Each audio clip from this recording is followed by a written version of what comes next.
आज की ताजा खबरों की इस अपडेट में बात करेंगे देश भर की तमाम बड़ी और काम की खबरों के साथ ही सरकार की ओर से आज लिए गए कुछ महत्वपूर्ण फैसलों जारी किए गए कुछ नए नियमों की। तो बुलेटिन शुरुआत करते हैं आज की पहली बड़ी खबर से। तो पहली बड़ी खबर देखिए, अब आ रहा है भारत का अपना एआई। सरकार ने दी है विस्तार से जानकारी। भारत अपना खुद का जनरेटिव एआई यानी आर्टिफिशियल इंटेलिजेंस मॉडल विकसित करेगा। 6 से 8 महीनों के भीतर लॉन्च करने का लक्ष्य सरकार ने यहाँ पर रखा है। दरअसल भारत जो अपना खुद का जनरेटिव एआई मॉडल विकसित करने के लिए तैयार है। ओपन एआई के चैट जीपीटी और चीन के डीपसेक जैसे ग्लोबल प्लेयर्स को टक्कर ये भारत का एआई जो है वो देगा। वह ओडिशा के कन्वेंशन में केंद्रीय आईटी मंत्री अश्विनी वैष्णव ने इसकी घोषणा की। आपको बता दें कि जनरेटिव एआई असल में आर्टिफिशियल इंटेलिजेंस यानी एआई का एक वर्जन है। Generative AI machine learning model में काफ़ी मदद करता है। इसमें मॉडल से जो है यहाँ पर प्रमोट के आधार पर नया कंटेंट जनरेट करता है। ये कंटेंट टेक्स्ट, इमेज और वीडियो के तौर पर जनरेट होता है। वही भारत सरकार लगातार एआई रिसर्च और इंफ्रास्ट्रक्चर को इन्वेस्ट जो है उसमें कर रही है। इस इन्वेस्टमेंट का मकसद विदेशी एआई मॉडल पर निर्भरता को कम करना है। अश्विनी वैष्णव ने 18,000 जीपीयू के साथ भारत का एक घरेलू एआई मॉडल बनाने की राह पर उन्होंने कहा है कि भारत एआई मॉडल बनाने की राह पर है। राष्ट्रभाषा में यहाँ पर राष्ट्र की भाषा, आर्थिक, सामाजिक जरूरत को ये पूरा करेगा। उन्होंने कहा है कि हमारा मानना है कि कम से कम 6 प्रमुख डेवलपर्स 6 से 8 महीनों के भीतर एआई मॉडल बना सकते हैं, जिनमें कुछ संभावित रूप से 4 से 6 महीने में ही जो है परिणाम जो है वो दे सकते हैं। भारत के पास जो है 1500 से ज़्यादा जीपीयू उपलब्ध है। करीब 10 कंपनियां शॉर्टलिस्ट इसमें यहाँ पर हुई है। आज से जो है फाउंडेशन मॉडल के जरिए डेवलपर से आवेदन मांगने की शुरुआत हुई है। अगले 8 से 10 महीनों के अंदर भारत का अपना खुद का एआई मॉडल जो है यहाँ पर हो जाएगा। वही सरकार के पास 1500 से ज़्यादा हाई एंड जीपीयू है। करीब 10 यहाँ पर कंपनियां शॉर्टलिस्ट हुई है। आज से फाउंडेशन का जो है डेवलपर से आवेदन मांगने की शुरुआत हो गई है।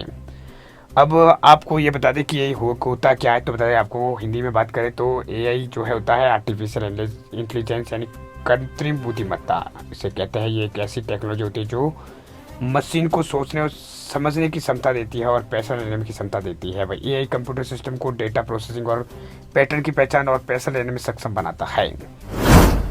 आगे बढ़ते हैं अगली बड़ी खबर की ओर। तो अगली बड़ी खबर देखिए, यूपीआई का नया नियम देखिए। 1 फरवरी से स्पेशल कैरेक्टर वाले ट्रांजैक्शन होंगे ब्लॉक।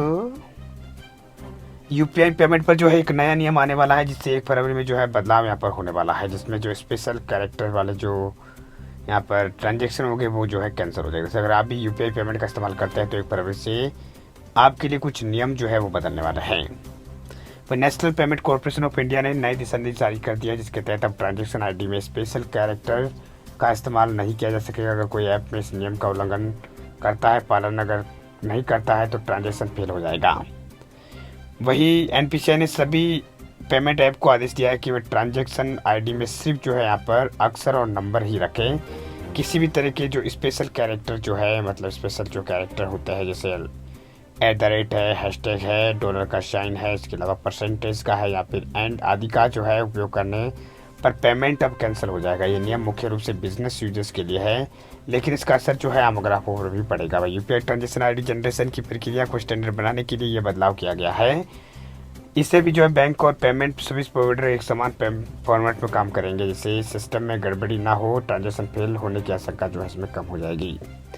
वह एनपीसीआई पहले भी जो है यूपीआई ट्रांजैक्शन आईडी को लेकर नियमों में बदलाव कर चुका है। मार्च 2023 में आईडी की लंबाई 35 कैरेक्टर से सीमित कर दी गई थी। पहले ये 4 से 35 के बीच कैरेक्टर होती थी। इस बार नए बदलाव से ट्रांजैक्शन की प्रक्रिया को भी आसान और सुरक्षित यहाँ पर बनाया गया है। अगली बड़ी खबर की बात करें तो जियो यूजर्स के लिए बुरी खबर देखिए कि झटके में हटाए गए हैं सबसे सस्ते रिचार्ज प्लान।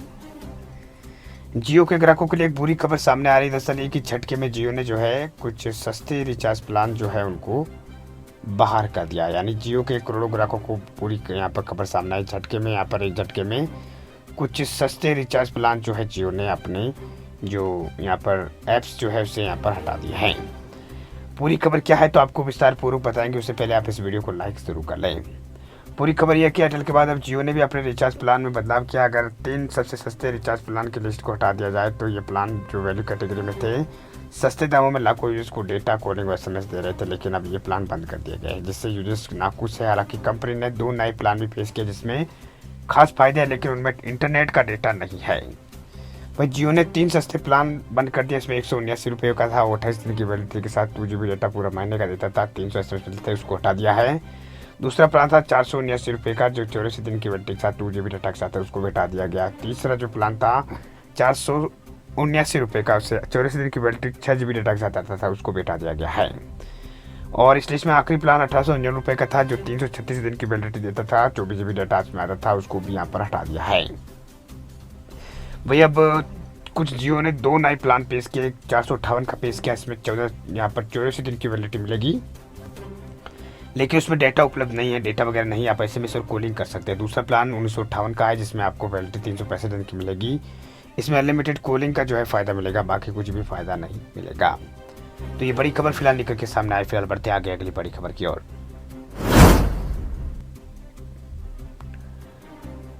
अगली बड़ी खबर की बात करें तो बेटियों के विवाह को लेकर खुशखबरी देखिए। बेटी की विवाह के लिए अब मिलेंगे 51,000 रुपये, यूपी सरकार उठाएगी सारा खर्च। उत्तर प्रदेश में जो मत्स्य पालक जो है उनकी बेटियों को जो है यहाँ पर विवाह के लिए आर्थिक सहायता दी जाएगी। इसको लेकर 51,000 रुपये की मदद जो है यूपी मिलेगी। इसके लिए दिशा निर्देश भी तय हो गए हैं। उत्तर प्रदेश मत्स्य पालक कल्याण कोष के तहत योजना में खाते में 35,000 रुपये की राशि भेजी जाएगी। साथ ही विवाह के कपड़े, जेवर, बर्तन सहित विवाह के अन्य खर्चों के लिए 16,000 रुपये दिए जाएंगे। योजना के तहत 2 लाख रुपये से कम आय वाले 2 मत्स्य पालक आवेदन जो है वो कर सकेंगे, जो 1 वर्ष या उससे अधिक समय मत्स्य पालन से अपनी जीविका चला रहे हैं।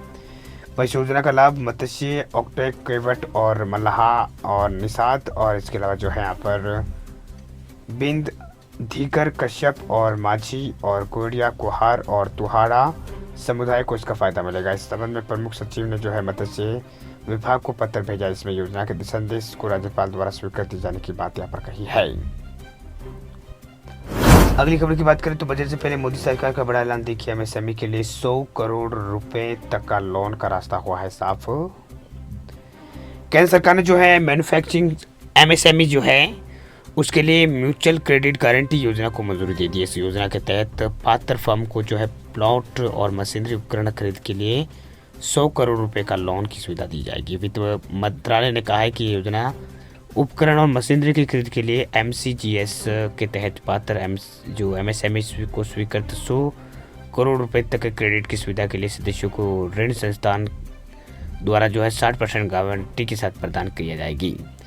वह योजना के अनुसार लोन लेने वाले संस्था को वैध उद्यम पंजीकरण संख्या के साथ एक MSME होना चाहिए। ऋण राशि 100 करोड़ रुपए से अधिक होनी चाहिए, मतलब इसे नहीं होनी चाहिए, ये बात यहाँ पर कही गई। वैसे वीडियो अच्छा लगे आप लाइक करें, और चैनल पे हमारे पहली बार आप आए हैं और चैनल को सब्सक्राइब जरूर आप कर लें। साथ ही बेल आइकन जो है घंटी का निशान से एक बार ज़रूर आप दबा दें, ताकि खबरें आपको रोजाना मिलती रहे।